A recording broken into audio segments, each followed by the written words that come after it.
हे, आपके मन में क्या चल रहा है? अ, हाल ही में मुझे एहसास हुआ कि मैं शोहरत, रुतबे और अपने बारे में दूसरों की राय की बड़ी परवाह करता हूँ। मैंने अपने काम में गलती की और उसे ईमानदारी से मानने की हिम्मत नहीं थी। मैंने अपनी छवि बचाए रखने के लिए झूठ भी बोला, धोखा भी दिया। लेकिन झूठ बोलने के बाद मुझे बहुत बुरा लगा। मैं नहीं जानता इस बारे में क्या करूँ। मुझे भी इस तरह का अनुभव हुआ था, लेकिन परमेश्वर के बनाए हालात और उसके वचनों के न्याय से मैं कुछ बदलाव कर पाया। बहुत खूब। क्या आप अपना अनुभव बता सकते हैं? हाँ, अच्छा ज़रूर। रहेगा। मुझे याद है, इस साल मई में हम भाई लियो के गाने के वीडियो का फिल्मांकन कर रहे थे। मैं लाइटिंग का काम कर रहा था। भाई लियो मंच पर चारों ओर चल रहे थे। वो लंबे हैं, बड़े डग भरते हैं, इसलिए मुझे नज़र रखनी थी कि वो कितनी दूर तक चल रहे हैं। फिर उसी अनुसार लाइटिंग को चलाना था। अगर मैंने तालमेल नहीं रखा और पीछे वाली रोशनी उनके सिर पर सही ढंग से ना पड़ी तो अंतिम संपादन में निरंतरता की दिक्कत हो जाएगी। फिल्मांकन शुरू करने से पहले मैंने ध्यान लगाए रखने के लिए खुद को तैयार किया। शुरू के कुछ शॉट में कोई दिक्कत नहीं हुई, तो मैं धीरे धीरे थोड़ा ढीला हो गया। हमारा फिल्मांकन खत्म होने को ही था कि निर्देशक ने कुछ और शॉट लेने की बात कही। तो शॉट शुरू होने के बाद भी मेरी नज़र एक दूसरे मॉनिटर पर ही थी। मेरा ध्यान तब गया जब भाई लियो लाइटिंग वाले हिस्से से बाहर जा चुके थे। मैंने जल्दी से लाइटिंग सरकाई, मगर मैं फुर्ती से नहीं कर पाया और भाई लियो का सिर लाइटिंग से बाहर चला गया और फिर अंदर आ गया। यह शॉट बेकार हो गया था।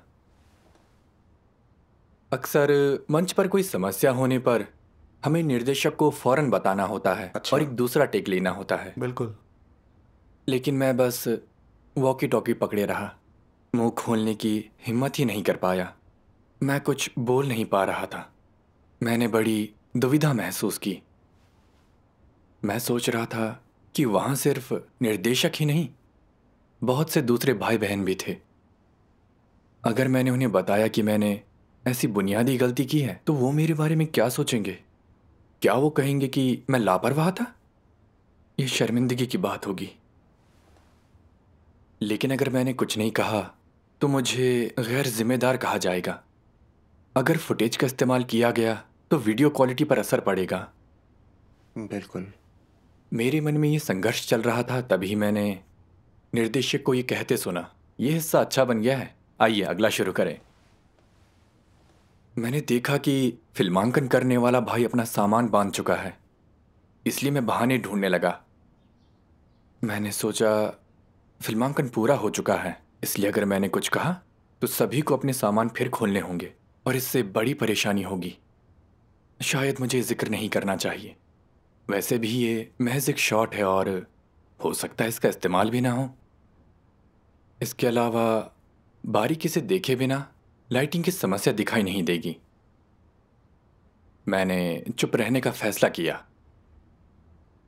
फिल्मांकन के बाद मैं और ज्यादा दोषी महसूस करने लगा। क्या मैं जानबूझकर धोखा नहीं दे रहा था? मैं लोगों को बेवकूफ बना सकता था, मगर परमेश्वर को? इसलिए मैंने निर्देशक को अपनी गलती के बारे में बता दिया। उन्होंने कहा, काम पूरा हो गया और सबने पैकअप कर लिया। आपने अब तक का इंतजार क्यों किया? आपने मुझे उस वक्त क्यों नहीं बताया? अगर बताया होता तो उसके दोबारा करने में ज्यादा वक्त नहीं लगा होता। वो वो सही सही है। है। निर्देशक के असहाय चेहरे को देखकर मुझे और भी बुरा लगा। खुद को थप्पड़ मारने का मन हुआ। बस अपनी गलती मान लेना मेरे लिए इतना मुश्किल क्यों था? बस सच्चा होने के लिए इतना संघर्ष क्यों? अपनी पीड़ा में मैंने परमेश्वर से प्रार्थना की, हे परमेश्वर, मैंने गलती की और इस डर से कि वो मुझे नीची नजर से देखेंगे, मुझ में उसे मानने की हिम्मत नहीं थी। हे परमेश्वर, अब मुझे पीड़ा हो रही है, मुझे खुद को जानने का रास्ता दिखाओ। आमीन। आमीन। फिर मैंने परमेश्वर के ये वचन पढ़े,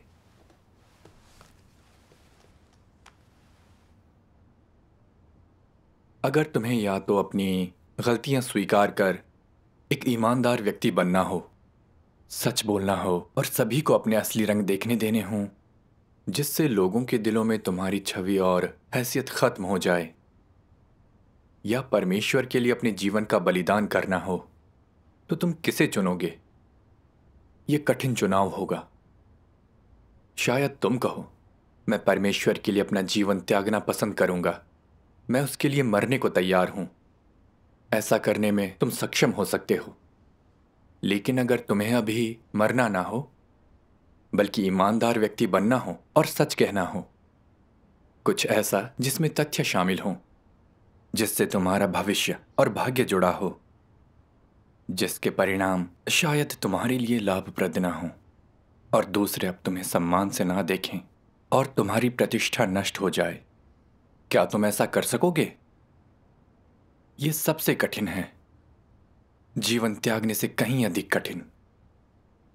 तुम कहोगे, मेरे सच बोलने से काम नहीं चलेगा, मैं सच बोलने और एक ईमानदार व्यक्ति बनने की बजाय परमेश्वर के लिए मरना चाहूंगा।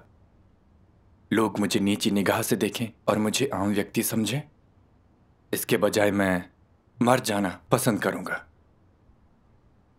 ये क्या दिखाता है कि लोग किसे सबसे ज्यादा संजोते हैं? लोग जिसे सबसे ज्यादा संजोते हैं वो उनका जीवन नहीं है, बल्कि उनकी हैसियत और प्रतिष्ठा है, ऐसी चीजें जो शैतानी स्वभावों द्वारा नियंत्रित होती हैं। व्यक्ति का जीवन एक शब्द से बलिदान किया जा सकता है, एक झटके से त्यागा जा सकता है।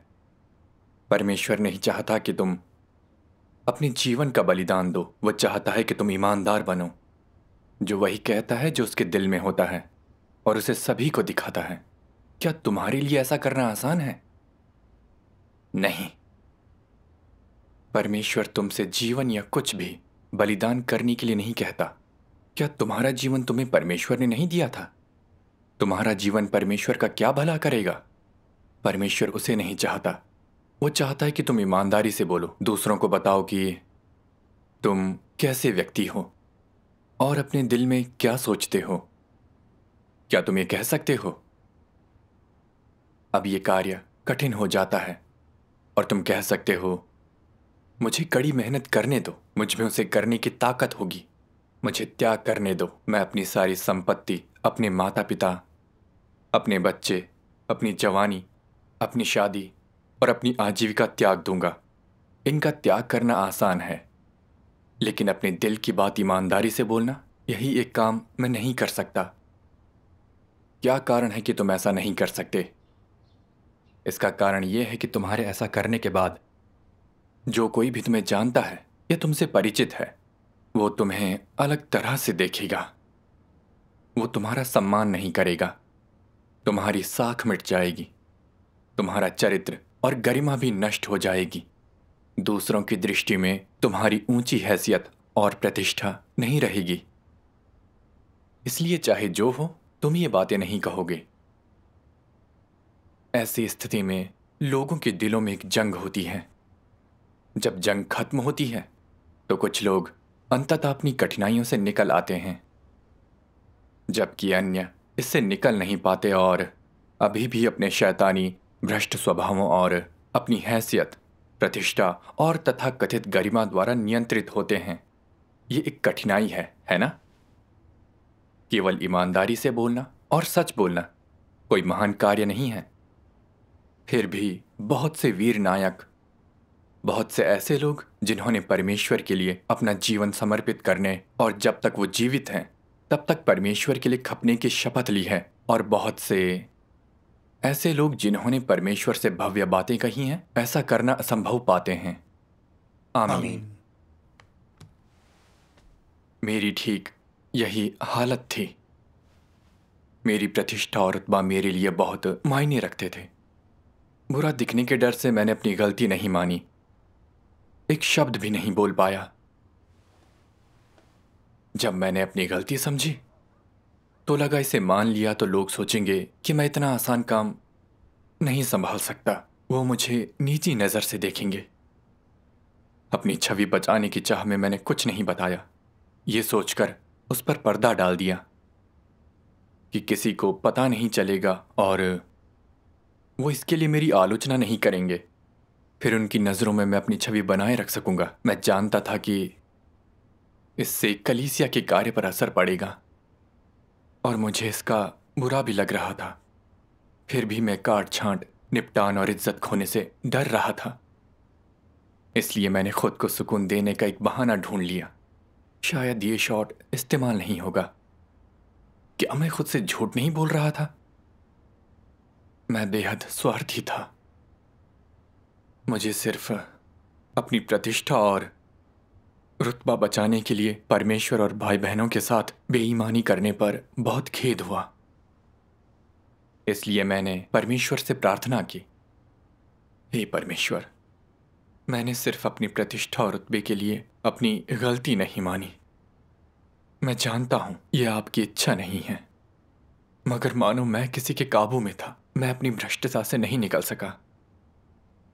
परमेश्वर, मेरा मार्गदर्शन करो ताकि मैं अपनी भ्रष्टता से मुक्त हो सकूं। आमीन। आमीन। फिर मैंने परमेश्वर के वचनों के कुछ अंश पढ़े जिनसे मुझे एक मार्ग मिला। आइए एक वीडियो देखें। ठीक है। सर्वशक्तिमान परमेश्वर कहते हैं, परमेश्वर ने पहले से तय किया हुआ है कि केवल ईमानदार व्यक्ति ही स्वर्ग के राज्य का अंग हो सकते हैं। अगर तुम ईमानदार नहीं हो और अगर अपने जीवन में तुम्हारा व्यवहार ईमानदार बनने की दिशा में नहीं है और तुम अपना वास्तविक चेहरा उजागर नहीं करते, तो तुम्हें परमेश्वर का कार्य या प्रशंसा हासिल करने का मौका कभी नहीं मिलेगा। चाहे तुम कुछ भी करने के लिए प्रेरित हो, तुम्हें एक ईमानदार रवैया रखना चाहिए। उदाहरण के लिए, क्या कोई कर्तव्य निभाने के लिए ईमानदार रवैया होना आवश्यक है? यदि कर्तव्य निभाते हुए कुछ चीजें ऐसी हों जिन्हें तुमने सही तरीके से न किया हो, तो तुम्हें स्वयं को खोल देना चाहिए और अपना विश्लेषण करना चाहिए और फिर सत्य के सिद्धांतों की खोज करनी चाहिए और अगली बार लापरवाही बरते बिना उन्हें सही तरीके से करने का भरपूर प्रयास करना चाहिए। अगर तुम परमेश्वर को ऐसे हृदय से संतुष्ट करने का प्रयास नहीं करते जो ईमानदार है और हमेशा अपने देह या अहंकार को ही संतुष्ट करने का प्रयास करते हो, तो क्या तुम इस तरह से काम करते हुए अच्छा काम कर पाओगे? क्या तुम अपने कर्तव्य का निर्वाह अच्छी तरह से कर पाओगे? हरगिज नहीं। यदि कोई गलती करने के बाद तुम उसे सही तरह से ले सको और हर किसी को उसके बारे में बात करने और स्वतंत्र रूप से उसका मूल्यांकन करने दे सको और उसके बारे में खुलकर उसका विश्लेषण कर सको, तो तुम्हारे बारे में सभी की राय क्या होगी? कि ये ईमानदार व्यक्ति है। तुम्हारे बारे में उनकी राय तुरंत सुधर जाएगी। वे कहेंगे कि तुम एक ईमानदार व्यक्ति हो और तुम्हारा दिल खुला है और तुम्हारे कार्यों और व्यवहार के माध्यम से वे तुम्हारे दिल को देख पाएंगे। लेकिन अगर तुम खुद को छिपाने या हर किसी को धोखा देने की कोशिश करते हो, तो लोग तुम्हें तुच्छ समझेंगे और कहेंगे कि तुम मूर्ख और नासमझ व्यक्ति हो।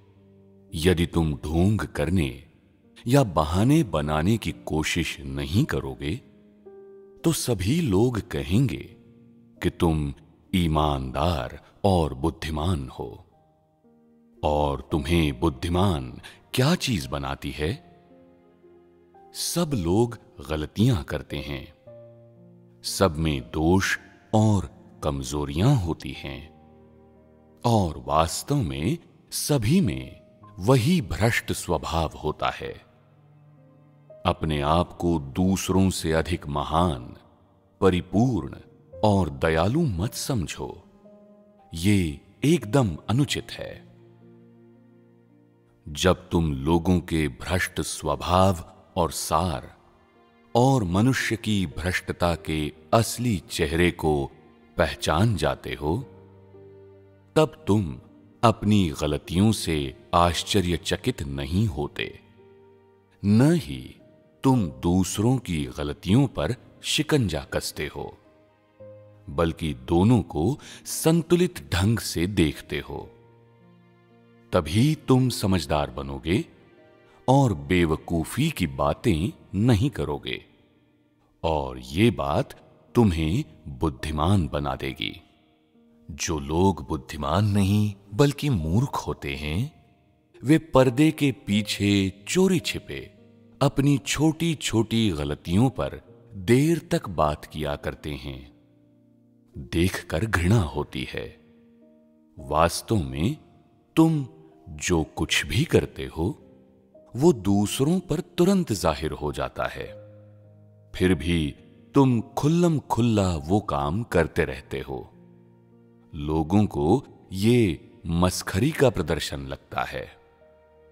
क्या ये बेवकूफी नहीं है? ये सच में बेवकूफी ही है। मूर्ख लोगों में कोई अक्ल नहीं होती। वे कितने भी उपदेश सुन लें, फिर भी उन्हें न तो सत्य समझ में आता है, न ही वे चीजों की असलियत देख पाते हैं। वे हमेशा अहंकार से भरे रहते हैं और सोचते हैं कि वे बाकी सबसे अलग हैं, अधिक योग्य हैं, जो कि मूर्खता है। मूर्खों में आध्यात्मिक समझ नहीं होती, है ना? जिन मामलों में तुम मूर्ख और नासमझ होते हो, वे ऐसे मामले होते हैं जिनमें तुम्हें कोई आध्यात्मिक समझ नहीं होती और तुम सत्य को नहीं समझते। सारा मामला ये है। आमीन। इससे मैंने जाना कि सभी लोग अपने काम में गलतियां करते हैं। ये सामान्य है। बिल्कुल। हम इन्हें दबा नहीं सकते, लेकिन हमें सच बोलना चाहिए। अपनी भ्रष्टता और कमियों के बारे में खुलकर बताना चाहिए। हमें अपने रुतबे को नहीं बचाना चाहिए। आप ठीक कहते हैं। हमें परमेश्वर की अपेक्षा के अनुसार ईमानदार होना चाहिए। सिर्फ इसी में प्रतिष्ठा है, इसी को परमेश्वर का आशीष मिलता है। आमीन। लेकिन बस दूसरों की नज़र में अपना रुतबा और छवि बनाए रखने की चाह में मुझे इस बात की ज्यादा परवाह थी कि दूसरे लोग क्या सोचते हैं। दूसरों को पता ना चले, इस डर से मैं अपनी गलतियां दबा देना चाहता था। दोषी महसूस करने के बाद भी मुझ में सच बोलने की हिम्मत नहीं थी। मैंने ये भी नहीं सोचा कि इससे परमेश्वर के घर के कार्य को कितना नुकसान होगा। मैं परमेश्वर के घर के हितों का ध्यान नहीं रख रहा था और जरा भी ईमानदार नहीं था। ऐसे में अपना काम अच्छे ढंग से कैसे कर सकता था? आप सही हैं। इस बारे में सोचकर मुझे बहुत बुरा लगा। इसके बाद मैंने अपने काम में अपना रवैया बदलना चाहा। परमेश्वर का धन्यवाद। अगर आप सोचें तो सभी लोग अपने काम में गलतियां करते हैं, ये सामान्य है। बिल्कुल। शांत मन से इसका सामना कर इससे निपटने से हम सुधर सकते हैं। इससे काम पर बुरा असर नहीं पड़ता और इससे उतना कष्ट भी नहीं होता। बिल्कुल सही है। इसके बाद जब भी मैं फिल्मांकन में गलतियां करता, गलतियां मानने को लेकर दुविधा में पड़ जाता। मैं बस अपनी प्रतिष्ठा और रुतबा बनाए रखने की कोशिश कर रहा था। मैं परमेश्वर से प्रार्थना करता, सत्य के अभ्यास और ईमानदारी का रास्ता दिखाने की विनती की, ताकि मैं अपनी गलती मान सकूं। परमेश्वर का धन्यवाद। ऐसा करने पर मुझे एहसास हुआ कि भाई बहन मुझे दोष नहीं देते, भावनाओं को आड़े नहीं आने देते और दूसरा शॉट ले लेते। परमेश्वर का धन्यवाद। मुझे बहुत बेहतर महसूस होने लगा और मैंने सत्य का अभ्यास करने से मिलने वाला आनंद महसूस किया। परमेश्वर का धन्यवाद। एक दिन हम एक और संगीत वीडियो पर काम कर रहे थे। शूटिंग शुरू करने से पहले निर्देशक ने वॉकी टॉकी पर पूछा, लाइट्स रेडी? कैमरे पर पिक्चर को ध्यान से चेक करें। मुझे लगा मैं सभी पिक्चरों को अच्छी तरह देख चुका हूं, इसलिए मैंने कहा, सब ठीक है, रेडी। लेकिन एक शॉट के बाद मुझे एहसास हुआ कि मैं कुछ लाइट्स जलाना भूल गया था। मैं घबरा गया। मैं कुछ बोलना चाहता था मगर झिझक गया। मैंने सोचा कि मैंने सबके सामने विश्वास के साथ जोर देकर कहा था कि सब कुछ तैयार है, तो अगर मैं मान लूं कि मैंने गलती की है तो वो मेरे बारे में क्या सोचेंगे? क्या मुझ में उनका भरोसा टूट जाएगा? लाइट जलाना भूल जाना नौसिखिए वाली गलती थी। अगर मैंने गलती मान ली तो दोबारा मुंह कैसे दिखाऊंगा? मैंने इतना आसान काम बिगाड़ दिया तो क्या दूसरे सोचेंगे कि मैं बेकार हूं? थोड़ी देर के लिए मैं दुविधा में पड़ गया। समझ नहीं आया कि अपनी गलती के बारे में बोलूं या नहीं। मुझे लगा मैं जलते अंगारों पर खड़ा हूं। हम कई शॉट पूरे कर चुके थे, इसलिए अगर मैं कुछ कहता तो मुझे डर था कि सभी लोग उसी वक्त ना बोलने के लिए मेरी आलोचना करेंगे। दिमाग के घोड़े दौड़ाता रहा। मुझे लगा सिर्फ वीडियो संपादक से जाकर लाइटिंग ठीक कर देने को कहूं तो मुझे सबके सामने अपनी गलती माननी नहीं पड़ेगी। इससे वीडियो की समस्या हल हो जाएगी और मेरा रुतबा बना रहेगा। इसलिए फिल्मांकन खत्म करने के बाद मैंने अपनी गलती को छोटा दिखाते हुए संपादन करने वाले भाई से कहा, पहली बार लाइटिंग करने में मुझे दिक्कत हुई थी। उनकी तुलना में यह गलती उतनी बुरी नहीं है। बस उजाले में थोड़ा सा फर्क है। अगर आप इसे थोड़ा ठीक कर दें तो बहुत बढ़िया रहेगा। उसने मेरी बात मान ली और कहा कि लाइटिंग ठीक करने में मदद कर देगा। ये बातें बोलते ही मुझे बहुत बुरा महसूस हुआ, क्योंकि ये एक बहुत बड़ी समस्या थी। मगर मैंने कहा था ये कोई बड़ी बात नहीं है। क्या मैं बिल्कुल सफेद झूठ नहीं बोल रहा था? हाँ। आखिर उस दृश्य की लाइटिंग ठीक करने में उस भाई को 3 घंटे से भी ज्यादा लग गए। बड़ा मुश्किल काम रहा होगा। हाँ। अगली सुबह सबसे पहले निर्देशक ने मुझसे पूछा कि लाइटिंग की ऐसी बड़ी समस्या के बारे में मैंने उसी वक्त उन्हें क्यों नहीं बताया। मुझे समझ नहीं आया कि क्या बोलूं, इसलिए सफाई देने के लिए बहाने ढूंढने लगा। उन्होंने कहा, ऐसा पहले भी हुआ और आपने कुछ नहीं बताया। आप हमारे काम में बहुत रुकावट डाल रहे हैं। बिल्कुल। आपको आत्मचिंतन करने की जरूरत है। उनकी ये बात सुनकर मैंने दोषी महसूस किया। मुझे घृणा हो रही थी कि मैं भ्रष्टता के कब्जे में था और मैं फिर से सत्य का अभ्यास नहीं कर पाया। मैंने घुटने टेककर परमेश्वर से प्रार्थना की, हे परमेश्वर, मैं अपनी शोहरत की बहुत परवाह करता हूं। इस बार मैंने ना सिर्फ अपनी गलती के बारे में कुछ कहा नहीं, बल्कि मैंने उसे छिपाने का खेल भी खेला। मैं सच में कपटी हूं। हे परमेश्वर, मुझे प्रायश्चित करना है। मेरा मार्गदर्शन करो, मुझे बचा लो। आमीन। फिर मैंने परमेश्वर के ये वचन पढ़े। मसीह विरोधियों की मानवता बेईमान होती है, जिसका अर्थ है कि वो जरा भी सच्चे नहीं होते। वो जो कुछ भी कहते और करते हैं उसमें उनके इरादों और लक्ष्यों की मिलावट होती है, और इस सब में छिपी होती हैं उनकी अनकही और अकथनीय चालें, तरीके, प्रयोजन और साजिशें। उनके बोलने का तरीका इतना मिलावटी होता है कि ये पता चलना असंभव होता है कि उनकी कौन सी बात सच्ची है और कौन सी झूठी, कौन सी सही है और कौन सी गलत। चूंकि वो बेईमान होते हैं, इसलिए उनके दिमाग जटिल होते हैं, बहुत ही घुमावदार और चालों से भरे होते हैं। वो एक भी सीधी बात नहीं कहते। वो एक को एक, दो को दो, हाँ को हाँ और ना को ना नहीं कहते। वो गोलमोल बातें करते हैं और चीज़ों पर कई बार सोच विचार करते हैं, कारणों और परिणामों के बारे में सोचते हैं, हर कोण से गुण और कमियां तोलते हैं। फिर वो अपनी भाषा से चीज़ों में इस तरह हेर फेर करते हैं कि वो जो भी कहते हैं वो काफ़ी अजीब लगता है। ईमानदार लोग उनकी बातें कभी समझ नहीं पाते और वो धोखा खा जाते हैं। ऐसे लोगों से बात करना सभी के लिए थका देने वाला और कठिन होता है। वो कभी एक को एक और दो को दो नहीं कहते। वो कभी नहीं बताते कि वो क्या सोच रहे हैं और वो चीज़ों का सही वर्णन नहीं करते हैं। वो जो भी कहते हैं वो अथाह होता है और उनके कार्यों के लक्ष्य और इरादे बहुत जटिल होते हैं। और अगर बोल चुकने के बाद वो उजागर हो जाते हैं या पकड़े जाते हैं तो वो जल्दी से एक और कहानी गढ़ लेते हैं। ये लोग अक्सर झूठ बोलते हैं, अपने झूठ ढकते हैं और अपने रहस्यों और निजता की रक्षा के लिए दूसरों को धोखा देते हैं। और जैसा कि अक्सर होता है, जब उनके झूठ पकड़ लिए जाते हैं तो वो उन्हें छिपाने के लिए और झूठ बोलते हैं और झूठों का अंबार लगा देते हैं। ज्यादातर लोगों पर ऐसे लोगों की ये छाप होती है कि वो नहीं जानते कि उनके कौन से शब्द सत्य हैं। वो नहीं जानते कि वो कब सच बोल रहे होते हैं और वो नहीं जानते कि वो कब झूठ बोल रहे होते हैं। जब ऐसे लोग झूठ बोलते हैं तो वो शर्माते नहीं, मानो वो सच बोल रहे हों।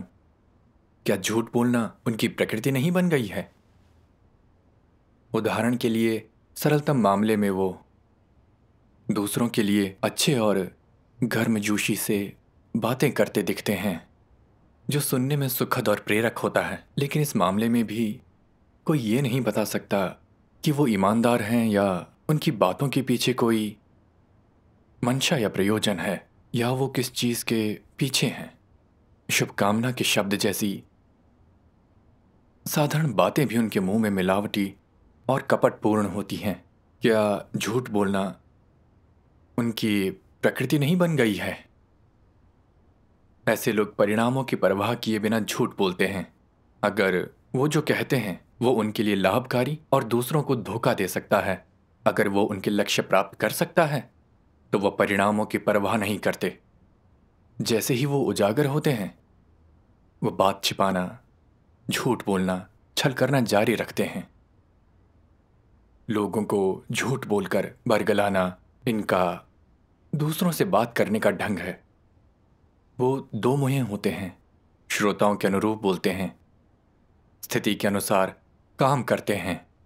उनके मुंह झूठ से भरे और भरोसे के लायक नहीं होते हैं। जो भी उनके संपर्क में आता है वो धोखा खा जाता है या परेशान हो जाता है और उसे पोषण, सहायता या सीख नहीं मिल पाती। ऐसे लोगों के मुंह से निकले शब्द गंदे हों या अच्छे, उचित हों या बेतुके, मानवता के अनुकूल हों या प्रतिकूल, अशिष्ट हों या सभ्य, वो सब अनिवार्य रूप से झूठे होते हैं। आमीन। आमीन। परमेश्वर के वचन मसीह विरोधियों की कपटी प्रकृति उजागर करते हैं। वो अपनी कथनी और करनी में बेईमान होते हैं। सत्य का एक भी शब्द उनके मुंह से नहीं निकलता। सही है। अपनी गलतियां दबाने के लिए वो बेशर्मी से झूठ बोलते और अपने घिनौने मंसूबे छिपाते हैं। मसीह विरोधी अविश्वसनीय रूप से दुष्ट होते हैं। मुझे लगा जैसे परमेश्वर के वचन मेरे ही बारे में थे। फिल्मांकन के दौरान मेरे ध्यान ना देने के कारण गलती हुई। मैंने इस डर से गलती नहीं मानी कि दूसरे मुझे नीची नज़र से देखेंगे, इसलिए मैंने इसे दबाने का सही तरीका ढूंढना चाहा। मैंने संपादक भाई से लाइटिंग ठीक करवाने के लिए बात की। खेल खेले, झूठ बोला कि ये कोई बड़ी समस्या नहीं थी, ताकि उसे बात ज़्यादा बड़ी ना लगे। मैं बहुत कपटी था। क्या मैं मसीह विरोधी जैसा दुष्ट नहीं था? बिल्कुल। परमेश्वर ईमानदार लोगों को पसंद करता है, लेकिन चालबाजी और झूठ मेरी प्रकृति बन गए थे। क्या ये परमेश्वर के लिए गुस्सा दिलाने वाला नहीं है? बिल्कुल। मुझे प्रभु यीशु का ये वचन याद आया, तुम्हारी बात हाँ की हाँ या नहीं की नहीं हो, क्योंकि जो कुछ इससे अधिक होता है वो बुराई से होता है। आमीन। तुम अपने पिता शैतान से हो और अपनी पिता की लालसाओं को पूरा करना चाहते हो। वो तो आरंभ से ही हत्यारा है और सत्य पर स्थिर ना रहा, क्योंकि सत्य उसमें है ही नहीं। जब वो झूठ बोलता तो अपने स्वभाव ही से बोलता है, क्योंकि वो झूठा है वरन झूठ का पिता है। परमेश्वर कहता है कि झूठ दुष्ट से आते हैं, दानव से, और हमेशा छल करने वाले लोग दानव होते हैं। सही है। मेरा लगातार झूठ बोलना और साथ ही छल करना क्या बिल्कुल शैतान जैसा नहीं था? हाँ, मेरी बातों में दानवी तत्व था, वो कपटपूर्ण था। ये परमेश्वर के घर के कार्य को बाधित करने वाला था। बिल्कुल था।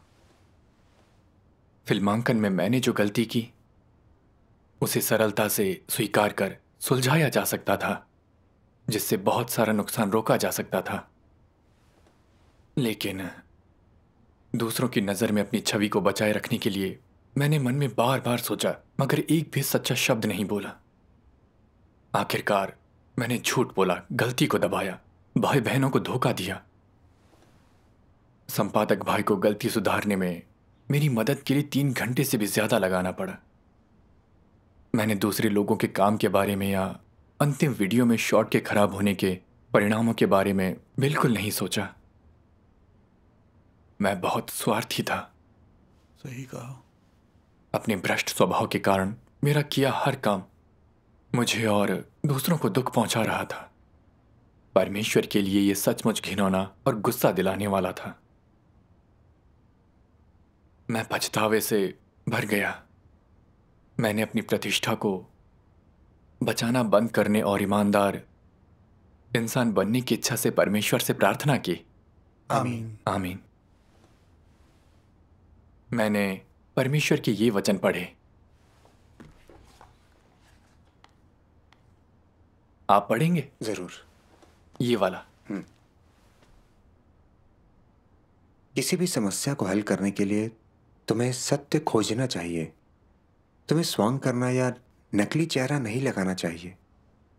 तुम्हारी कमियां हों, खामियां हों, गलतियां हों, तुम्हारे भ्रष्ट स्वभाव हों, उनके बारे में खुलकर संगति करो। उन्हें अपने अंदर ना रखो। सत्य में प्रवेश करने के लिए खुलकर बोलना पहला कदम है। ये पहली और सबसे मुश्किल बाधा है। एक बार तुमने इसे पार कर लिया तो सत्य में प्रवेश करना आसान हो जाता है। ये कदम उठाने का क्या अर्थ है? अर्थ है कि तुम अपना हृदय खोल रहे हो और वो सब कुछ दिखा रहे हो जो तुम्हारे पास है, अच्छा या बुरा, सकारात्मक या नकारात्मक। दूसरों और परमेश्वर के देखने के लिए खुद को खोलना। परमेश्वर से कुछ न छिपाना, कोई स्वांग न करना, धोखे और चालबाजी से मुक्त रहना और दूसरों के साथ खुला और ईमानदार रहना। इस तरह तुम प्रकाश में रहते हो। परमेश्वर तुम्हें जांचेगा और दूसरे देखेंगे कि तुम सिद्धांत और पारदर्शिता से काम करते हो। तुम्हें अपनी निजी प्रतिष्ठा के लिए कुछ भी ढकने या चालाकी करने की जरूरत नहीं, और ये बात तुम्हारे द्वारा की गई किसी भूल पर भी लागू होती है। ऐसा व्यर्थ कार्य अनावश्यक है। यदि तुम ये नहीं करते हो तो तुम आसानी से पूरी तरह से प्रकाश में जियोगे। केवल ऐसे लोग ही परमेश्वर की प्रशंसा पा सकते हैं। फिर तुम्हें अपने विचारों और सुझावों का विश्लेषण करना सीखना चाहिए।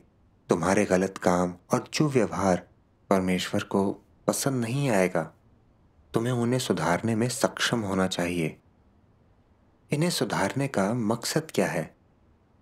ये सत्य को स्वीकारने के लिए है, ताकि तुम अपने भीतर की शैतान की चीजें ठुकराओ और उनकी जगह सत्य को दो। पहले तुम अपना हर काम अपनी कपटी और धोखेबाज प्रकृति के अनुसार करते थे। तुम्हें लगता था तुम झूठ के बिना कुछ नहीं कर सकते। सत्य समझने के बाद तुम शैतान के काम करने के ढंग से घृणा करते हो। अब तुम वैसे काम नहीं करते हो। ईमानदारी और आज्ञाकारिता की मानसिकता से काम करते हो। यदि तुम मन में कुछ नहीं रखते हो, दिखावा नहीं करते हो, यदि तुम भाई बहनों के सामने अपने आप को खोल देते हो, अपने अंतरतम विचार छिपाते नहीं बल्कि दूसरों को अपना ईमानदार रवैया दिखाते हो, तो फिर धीरे धीरे सत्य तुम्हारे अंदर जड़ें जमाने लगेगा, खिलकर फल देगा। धीरे धीरे तुम्हें इसके परिणाम दिखाई देने लगेंगे। आमीन। आमीन। परमेश्वर का धन्यवाद। परमेश्वर के वचनों में मुझे अभ्यास के कुछ मार्ग मिले। समस्याओं के आने पर खुलकर बोलना और अपनी छवि बचाने के लिए परमेश्वर के सामने कपटी होने या धोखेबाज होने के बजाय अपना दिल खोलना सीखा। मैं जान गया कि मुझे अपने गुप्त मंसूबों सहित भ्रष्टता, कमियों और गलतियों के बारे में दूसरों को खुलकर बताना चाहिए। सत्य में प्रवेश का ये सबसे अहम अंश है। बिल्कुल। इसे हासिल करना ही धीरे धीरे भ्रष्टता से मुक्त होने और सच्ची इंसानियत के साथ जीवन जीने का एकमात्र मार्ग है। आमीन। परमेश्वर का धन्यवाद। मैंने जाना कि मैं अपने रुतबे के लिए काम करते नहीं रह सकता था, बिल्कुल। बल्कि मुझे परमेश्वर की जांच और भाई बहनों के निरीक्षण को स्वीकारना होगा। इसलिए मैंने इस प्रक्रिया के दौरान प्रकट की गई अपनी भ्रष्टता और गलतियों के बारे में दूसरे सभी लोगों को खुलकर बताया। मैंने खुद को दंड देने के लिए भी कुछ काम किए ताकि उसकी याद बनी रहे। परमेश्वर का धन्यवाद। असल में गलतियां मान लेना मुश्किल नहीं है, असली मुश्किल तो है भ्रष्ट स्वभाव में फंसे रहना। सचमुच इस घटना ने मुझे अपने धूर्त स्वभाव के बारे में थोड़ी समझ दी। परमेश्वर का धन्यवाद। मैंने शपथ ली कि मैं इसमें बदलाव करूंगा। फिर फिल्मांकन के दौरान एक दिन एक दूसरे कैमरे में पर्दे के विवरण को देखते समय मेरा ध्यान हटते ही एक गायक लाइटिंग वाले हिस्से से बाहर चला गया। जब तक मुझे एहसास होता वो बहुत सी पंक्तियां गा चुका था, इसलिए लाइटिंग के कारण करीब 10 सेकंड की फुटेज बेकार हो गई थी। मैं सोचने लगा कि वही गलती मैंने फिर से कैसे कर डाली। इन दिनों मैं बहुत गड़बड़ी कर रहा था। अगर मैंने गलती मान ली तो सब लोग क्या सोचेंगे? क्या वो कहेंगे कि मैं अपने काम को गंभीरता से नहीं ले रहा हूं? मैं कुछ कहने से झिझक ही रहा था कि मुझे एहसास हुआ कि मैं फिर से अपना रुतबा बचाने की कोशिश कर रहा था। मुझे याद आया कि जब मैं पहले खुद को बचाता था और सत्य का अभ्यास नहीं करता था, तब भाई बहनों और कलीसिया के कार्य पर इसका कैसा बुरा असर पड़ा था। मैंने इस बारे में सोचा कि अपनी गलती छिपाने की मेरी कोशिशें कितनी शर्मनाक थीं और झूठ बोलने से कैसी पीड़ा और दुख मिला था। मैं जान गया था कि मुझे खेल नहीं खेलना है, छल नहीं करना है, बल्कि इस बार मुझे सत्य का अभ्यास करना है। आमीन। इसलिए मैंने ढुलमुल होना छोड़ दिया, अपनी वॉकी टॉकी पकड़ी और निर्देशक को बता दिया। परमेश्वर का धन्यवाद। इसके बाद मैं सचेतन होकर अपने काम में ईमानदार होने का अभ्यास करने लगा, सक्रिय होकर अपनी गलतियां मानने लगा। मैं लगातार अपने रुतबे और शोहरत के बारे में सोचना छोड़कर परमेश्वर के घर के हितों पर ध्यान देने लगा। ऐसा करने से सिर्फ गलतियां ठीक करने का काम ही कम नहीं हुआ, बल्कि मेरी गलतियों के कारण परमेश्वर के घर के कार्य को नुकसान नहीं पहुंचा। कभी कभार मैंने भाई बहनों को वॉकी टॉकी के जरिए मुझे फटकार लगाते और बढ़ावा देते सुना, मगर इस तरह से काम करने से मुझे शांति और सुकून महसूस हुआ। परमेश्वर का धन्यवाद। मैंने सही मायनों में अनुभव किया कि अपनी शोहरत के लिए झूठ बोलना और धोखा देना कितना दुखदाई होता है। बिल्कुल। सत्य का अभ्यास करना और एक ईमानदार इंसान होना ही प्रतिष्ठा पाने और प्रकाश में जीवन जीने का यही मार्ग है। परमेश्वर का परमेश्वर का धन्यवाद। धन्यवाद।